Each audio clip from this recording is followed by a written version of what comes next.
Namaskar and welcome. Myself Dhruvika Kanabar from Sri A.K. Doshi Mahila College, Jamnagar, presenting the lecture of Business Management, FY BCom Semester 2. આપણે production management ઓર operation management ઉત્પાદન સંચાલન અથવા તો ક્રિયાત્મક સંચાલન એનો અર્થ, એનો ખ્યાલ, એના લક્ષણો, એનું કાર્યક્ષેત્ર, સ્કોપ એના વિશે વાત કરી. આપણે પ્રોડક્ટિવિટી એનો અર્થ શું છે, એને કઈ રીતના એની ગણતરી થાય છે એના વિશે વાત કરી. પ્રોડક્ટિવિટીને અફેક્ટ કરતા પરિબળો, ઉત્પાદકતાને અસર કરતા પરિબળો, ઉત્પાદકતા વધારવાના ઉપાયો, રેમેડીઝ ટુ ઇન્ક્રીઝ પ્રોડક્ટિવિટી એના વિશે વાત કરી. ત્યારબાદ આપણે કોર્પોરેટ સ્ટ્રેટેજી, કોર્પોરેટ વ્યૂહરચના અથવા તો નિગમ વ્યૂહરચના જે છે એનો કોન્સેપ્ટ ડિસ્કસ કર્યો. એના આધારો જે 3 છે એનું ડિસ્કશન કર્યું. નિગમ વ્યૂહરચના કે કોર્પોરેટ સ્ટ્રેટેજી ઘડતરના જે 3 બેઝ છે, ફંડામેન્ટલ્સ છે, એન્વાયરમેન્ટલ સ્કેનિંગ પર્યાવરણ વિશ્લેષણ, કોર કમ્પિટન્સીઝ મૂળભૂત સમર્થતા અને બેઝિક પ્રોસેસીસ મૂળભૂત પ્રક્રિયાઓ એની વાત કરી. ત્યારબાદ આપણે માર્કેટ એનાલિસિસ બજાર વિશ્લેષણ વિશે વાત કરી. કોમ્પિટિટિવ પ્રાયોરિટીઝ હરીફાઈ અગ્રતાઓ વિશે વાત કરી. સર્વિસ સ્ટ્રેટેજીસ સેવા વ્યૂહરચના વિશે વાત કરી. સેવા વ્યૂહરચના અને સામર્થ્યતાના પ્રમાણો વિશે વાત કરી. સ્થાન પસંદગીની વિધિ પ્રોસેસ ઓફ લોકેશન સિલેક્શન એની વાત કરી. ઔદ્યોગિક એકમની સ્થાન પસંદગીની વિધિ ઉપરાંત એને અસર કરતા પરિબળો factors affecting selection of plant location એના વિશે વાત કરી. ત્યારબાદ કારખાના વિન્યાસના કોન્સેપ્ટ વિશે આપણે વાત કરી. પ્લાન્ટ લેઆઉટ એના પ્રકારો, ટાઈપ્સ ઓફ પ્લાન્ટ લેઆઉટ જે મૂળભૂત 3 પ્રકારો છે એની આપણે વાત કરી.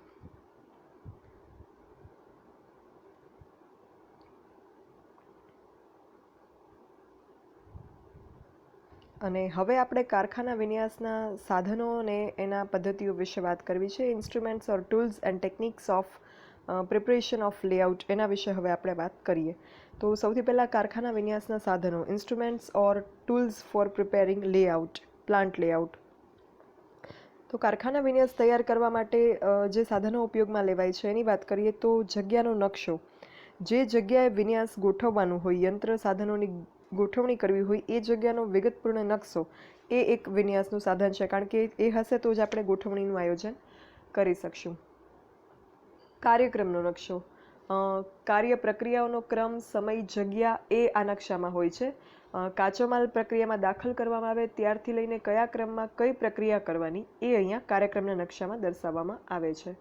પછી ઉત્પાદન પ્રવાહની આકૃતિ. ઉત્પાદન પ્રવાહની આકૃતિ જે છે એમાં યંત્રોનું સ્થાન, કયું યંત્ર ક્યાં રાખેલું છે, જગ્યા એની કેટલી રોકેલી છે, ક્યાં છે, અને ઉત્પાદનનો આખો જે પ્રવાહ છે, ફ્લો ઓફ પ્રોડક્શન છે એ દર્શાવે છે.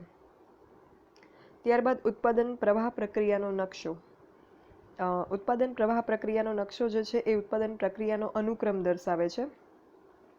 આખા ઉત્પાદનમાં, આખા કારખાનામાં ઉત્પાદનનો પ્રવાહ કેવી રીતના ચાલે છે એનું આખું એક પિક્ચર અહીંયા બનાવવામાં આવે છે. અલગ અલગ પ્રકારના યંત્રો હોય એનું સ્થાન, જગ્યા છે એની ફાળવણી અને ઉત્પાદનનો જે પ્રવાહ છે એ બધાની અહીંયા આકૃતિ બનાવવામાં આવે છે કે જેથી સમગ્ર કારખાનાની પ્રોડક્શન પ્રોસેસ જે છે, મેન્યુફેક્ચરિંગ પ્લાન્ટનો જે આખો નકશો છે એ અહીંયા તૈયાર થાય છે.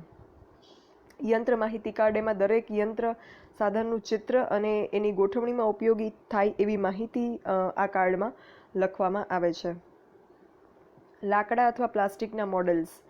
વિન્યાસના જે નકશાનો ખ્યાલ આવે એના માટે પહેલાં એ વિન્યાસને હકીકતમાં સ્વરૂપ આપતા પહેલાં એને લાકડા કે પ્લાસ્ટિકના યંત્ર સાધનની ગોઠવણી વગેરેની કરી અને મોડલ્સ કે નમૂના તૈયાર કરીને નકશા પર મૂકવામાં આવે છે. તમે જોયું હશે કે જે સિવિલ એન્જિનિયર્સ હોય, ખાસ કરીને મૂવીઝમાં કે સિરિયલ્સમાં જોયેલું હોય, ડેઇલી સોપ્સમાં, કે જે સિવિલ એન્જિનિયર હોય એ કોઈ કંપની, કોઈ કોમ્પ્લેક્સ કે કોઈ બિલ્ડિંગ બનાવતા હોય તો એ બિલ્ડિંગ હકીકતમાં બનાવે એની પહેલાં એનો મેપ બનાવશે અને મેપ બનાવ્યા પછી એનું એક મોડેલ તૈયાર કરશે. ટેબલ ઉપર રહી જાય એવડું થર્મોકોલ, પૂઠા, લાકડા એ બધાનો ઉપયોગ કરીને એક મોડેલ બનાવશે જેને મિનિએચર બિલ્ડિંગ આપણે કહી શકીએ. તો અહીંયા એવા મોડલ્સ જે છે એ બનાવવામાં આવે છે વિન્યાસના. પછી દ્વિમાપી ચિત્રો. જાડું કાગળ હોય કે કાર્ડબોર્ડ પેપર હોય એમાંથી દરેક યંત્ર કે સાધન માટે કાપીને ચિત્ર તૈયાર કરવામાં આવે જેને ટેમ્પલેટ કહેવાય. તો આ ટેમ્પલેટનો ઉપયોગ કરવાથી વિન્યાસનો જે છે એ ખ્યાલ આવી જાય કે હકીકતમાં આપણે આને અમલમાં મૂકશું ત્યારે એ કેવું રહેશે.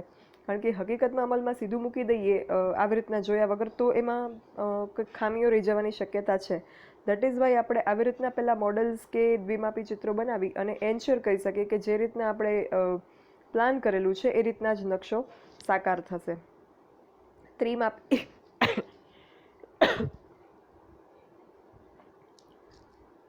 ત્રિમાપી નમૂનાઓ.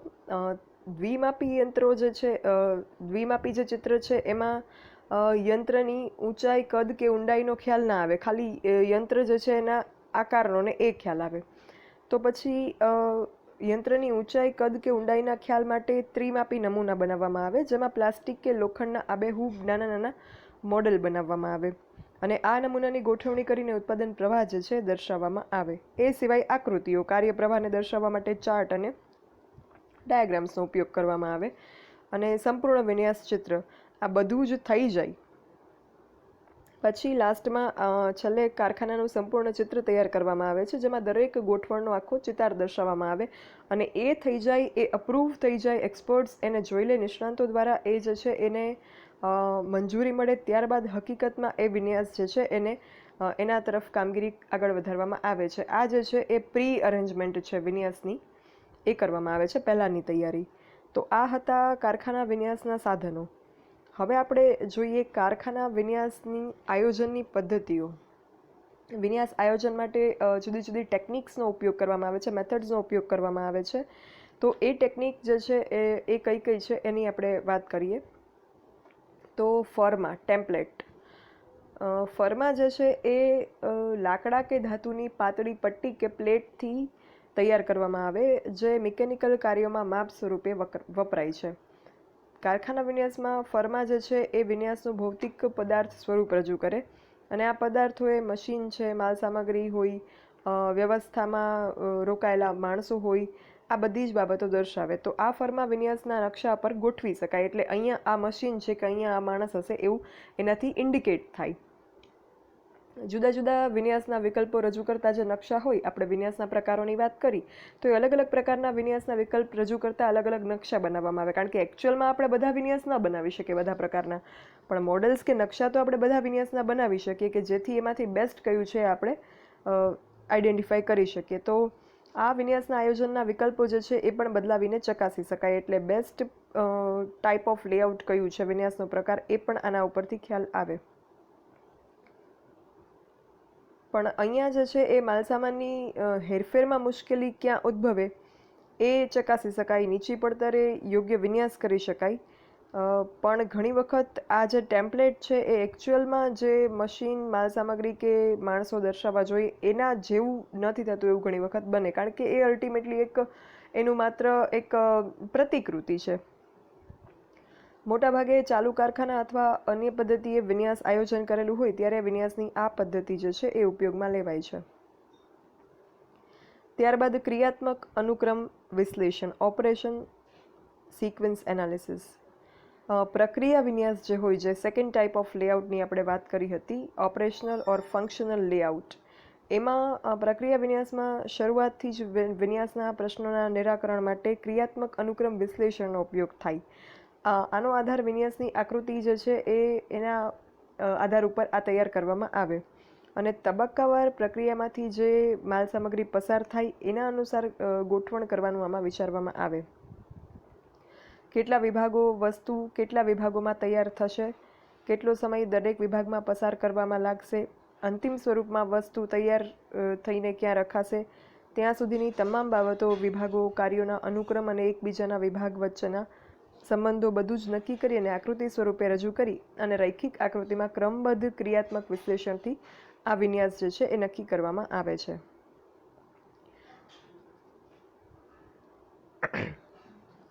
ત્યારબાદ રેખા સમતુલા, લાઇન બેલેન્સિંગ. નામ પરથી જ ખ્યાલ આવી જાય, લાઇન બેલેન્સિંગ, રેખા સમતુલા એટલે જે રૈખિક વિન્યાસ હતું, જે લાઇન લેઆઉટ હતું, એમાં આ વધારે સ્યુટેબલ છે. વસ્તુ વિન્યાસમાં આ પદ્ધતિ અપનાવાય છે. અહીંયા ઉત્પાદનની પ્રક્રિયામાં ક્રમ મુજબ કારખાનામાં યંત્રની ગોઠવણી રૈખિક રીતે કરવામાં આવે, વસ્તુ વિન્યાસની જેમ. એટલે ઉત્પાદન પ્રક્રિયા જે છે રૈખિક ક્રમમાં અહીંયા આગળ વધે છે. કુલ કામદારની સંખ્યાને કાર્યો સાથે વિભાજિત કરી અને રૈખિક ક્રમમાં આપણે એની ગોઠવણી કરી અને વિન્યાસની રેખાઓ જે છે એ ઓછી કરી શકીએ. જેટલું પણ કાર્ય હોય, કાર્ય કે જે પદ્ધતિ હોય એના divide by number of labours. તો આ રૈખિક સમતુલા જે છે એ સરળ જેટલી લાગે કે એક લાઇનમાં જ બધું ગોઠવી દેવાનું, એટલી સરળ છે નહીં. એને તૈયાર કરવા માટે ઘણી બધી જટિલ પ્રક્રિયાઓ કરવી પડે. ક્રિયાત્મક સંશોધકો રૈખિક સમતુલા માટે લિનિયર પ્રોગ્રામિંગ, ડાયનેમિક પ્રોગ્રામિંગ અને બીજી પદ્ધતિઓનો પણ ઉપયોગ કરે છે. આ પદ્ધતિઓ આપણે ડિટેલમાં ડિસ્કસ કરવાની અહીંયા નથી, પણ માત્ર એના નામ જે છે એ આપણે ખ્યાલ હોવા જોઈએ કે આ જે લાઇન બેલેન્સિંગનું કામ છે, કે જે લાઇન લેઆઉટ, એના માટે આવી મેથડ્સ અપનાવવામાં આવે છે. અને ત્યારબાદ કમ્પ્યુટર દ્વારા વિન્યાસ, કમ્પ્યુટરાઇઝ્ડ લેઆઉટ એનાલિસિસ. આપણે જાણીએ છીએ કે અત્યારે બધી જ જગ્યાએ કમ્પ્યુટરનો ઉપયોગ જે છે એ વધી ગયો છે, બિકોઝ કમ્પ્યુટરમાં ઝડપથી, વેરાયટીમાં અને એક્યુરેટ ઇન્ફોર્મેશન આપણને મળે છે. તો આ જે વિન્યાસની વાત હોય કે કોઈ પણ પ્રકારના એનાલિસિસની વાત હોય, વિશ્લેષણની વાત હોય, કોઈ ગણતરીની વાત હોય, કોઈ ઓપ્શન સિલેક્શનની વાત હોય, તો એમાંથી બેસ્ટ કયું એ ચૂઝ કરવા માટે કમ્પ્યુટર મેથડનો ઉપયોગ કરતા હોઈએ છીએ. તો અહીંયા પણ કમ્પ્યુટરાઇઝ લેઆઉટ એનાલિસિસ જે છે એનો ઉપયોગ કરવામાં આવે છે. કમ્પ્યુટર પ્રોગ્રામની અલગ અલગ પદ્ધતિઓ જે છે એ પણ લેઆઉટ આયોજન માટે વપરાય છે, જેમ કે automated layout design programs ALDEP, પછી CORELAP, computer relationship layout planning, CRAFT, computer relative allocation of facilities technique. આવી બધી જે ટેકનિક્સ છે, આ ટેકનિક્સ પણ આપણે ડિટેલમાં ડિસ્કસ કરવાની આવતી નથી. જસ્ટ એના જે નામ છે એ આપણને ખ્યાલ હોવા જોઈએ કે કમ્પ્યુટર દ્વારા જ્યારે વિશ્લેષણ કરવામાં આવે વિન્યાસનું, ત્યારે કેવી પદ્ધતિઓનો ઉપયોગ થાય છે. તો કમ્પ્યુટરની આ અને જે કોઈ પદ્ધતિનો ઉપયોગ છે એ વિન્યાસમાં કરીએ એટલે વિન્યાસની જે જટિલતા છે, જે કોમ્પ્લેક્સિટી છે લેઆઉટની અને મુશ્કેલ બાબતોની ગણતરી જે છે એ બહુ સિમ્પ્લિફાઈ થઈ જાય, ઇઝી થઈ જાય. અને અનેક વિકલ્પનું વિશ્લેષણ જે છે એ વિશાળ કારખાના માટે બહુ જ ઓછા સમયમાં અને ચોકસાઈ દ્વારા કરી શકાય. આપણે અલગ અલગ પ્રકારના લેઆઉટમાં વિન્યાસની અગર તુલનાત્મક અભ્યાસ કરવો હોય કે લાઇન લેઆઉટમાં કઈ મેથડ ઉપયોગી છે, પ્રોડક્ટ લેઆઉટમાં કઈ છે, મિક્સ લેઆઉટમાં કઈ છે, તો અલગ અલગ મેથડ્સ અને અલગ અલગ ટાઈપના લેઆઉટ, વિન્યાસની પદ્ધતિઓ અને વિન્યાસના પ્રકારો વચ્ચે અગર આપણે તુલનાત્મક અભ્યાસ કરી અને શ્રેષ્ઠ વિકલ્પની પસંદગી કરવી હોય તો એ આખું કામ જે છે એ અહીંયા બહુ જ સરળ બની જાય છે કમ્પ્યુટર દ્વારા આપણે જ્યારે વિન્યાસ વિશ્લેષણ કરતા હોઈએ ત્યારે. તો આ રીતના આવા પ્રકારના સાધનો અને પદ્ધતિઓ અપનાવી અને વિન્યાસ જે છે એનું ગોઠવણ કે વિન્યાસની તૈયારી જે છે એ કરવામાં આવે છે. અને આ વિન્યાસની જે રૂપરેખા હશે, એના જે તબક્કાઓ હશે, એ ઘડ્યા પછી હકીકતમાં એ વિન્યાસ મુજબનું જે ઇન્ફ્રાસ્ટ્રક્ચર છે એ ડેવલપ કરવામાં આવે છે બિઝનેસ યુનિટમાં. અને એ ડેવલપ થયા પછી જે કોઈ યંત્ર હોય એની ખરીદી કરવામાં આવે. એ યંત્રની સાથે એ યંત્ર જે છે એને ચલાવી શકે, ઓપરેટ કરી શકે એવા કામદારો જે છે એને હાયર કરવામાં આવે અને હકીકતમાં એ વિન્યાસની રચના કરી અને એ કામની શરૂઆત, પ્રોડક્શન પ્રોસેસની, ઉત્પાદન પ્રક્રિયાની શરૂઆત કરવામાં આવે છે. આ બધા જ સ્ટેપ્સ થઈ ગયા પછી આ વિન્યાસ જે છે એ ગોઠવણી જે છે એ કામ બહુ જ અગત્યનું છે, કારણ કે એની અસર વિન્યાસની પ્રક્રિયા, વિન્યાસનો જે પ્રકાર છે એ બરાબર સિલેક્ટ થાય, વિન્યાસની જે પદ્ધતિ છે એ યોગ્ય રીતે એની પસંદગી થાય, એ વસ્તુ બહુ જ અગત્યની છે. કારણ કે એના ઉપરથી જ આપણે એકમની ઘણી ખરી સફળતાનો આધાર એના ઉપર છે. ઉત્પાદનનો સમય હોય, ઉત્પાદનનો ખર્ચ હોય, બગાડ હોય, ઉત્પાદનની પડતર હોય, પ્રોડક્શન કોસ્ટ, પ્રોડક્શન એક્સપેન્સીસ, એટલે કોસ્ટ જ થઈ એ, અને જે પ્રોફિટની અમાઉન્ટ છે એ બધું એના ઉપર નિર્ભર કરે છે. એટલે એમાં પૂરેપૂરા પ્રિકોશન્સ રાખવા જોઈએ, તકેદારી રાખવી જોઈએ. અને એવું નથી કે આ વિન્યાસ એક વખત ગોઠવાઈ ગયા પછી એને બદલી જ નથી શકાતું. No, it is not like that. અગર આપણું યુનિટ જે છે એનો વિકાસ થાય, એક્સપાન્શન થાય, વિસ્તરણ થાય, તો ઇન ધેટ કેસ આ વિન્યાસમાં ફેરફારો થઈ શકે, જેને પુનઃ વિન્યાસ કહેવાય છે, લેઆઉટ. તો આ પુનઃ વિન્યાસ પણ થઈ શકે જ્યારે ચાલુ કારખાના વિન્યાસ માટે કે વિન્યાસ યોજના અંગે એમાં પુનઃ વિચારણા કરવામાં આવે ત્યારે એને પુનઃ વિન્યાસ કહેવામાં આવે છે. તો વિન્યાસની યોજના જે છે એ કાળજીપૂર્વક કરવામાં આવી હોય તો પણ ઉત્પાદન પદ્ધતિમાં પણ જો ફેરફાર થાય, મકાનનું જો વિસ્તૃતીકરણ થાય, બિલ્ડિંગ જે છે એમાં કંઈ આપણે ચેન્જીસ કરીએ, પ્રોડક્શન પ્રોસેસમાં ચેન્જીસ કરીએ, યંત્રોમાં ફેરફાર કરીએ, જૂના યંત્રના સ્થાને નવા યંત્ર લાવીએ, તો પુનઃ વિચારણા કરવી પડે અને પુનઃ વિન્યાસ જે છે એ એના વિશે આગળ ઉપર વિચારણા કરવાની થાય. એ સિવાય અગાઉની જે વિન્યાસની પદ્ધતિ છે કે પ્રકાર છે એમાં અગર કોઈ ક્ષતિ હોય કે કોઈ મર્યાદા હોય, એની કોઈ લિમિટેશન હોય, તો એવા સંજોગોમાં પણ વિન્યાસમાં ફેરફાર કરવાની જરૂર પડે, જેને પુનઃ વિન્યાસ કહીએ છીએ.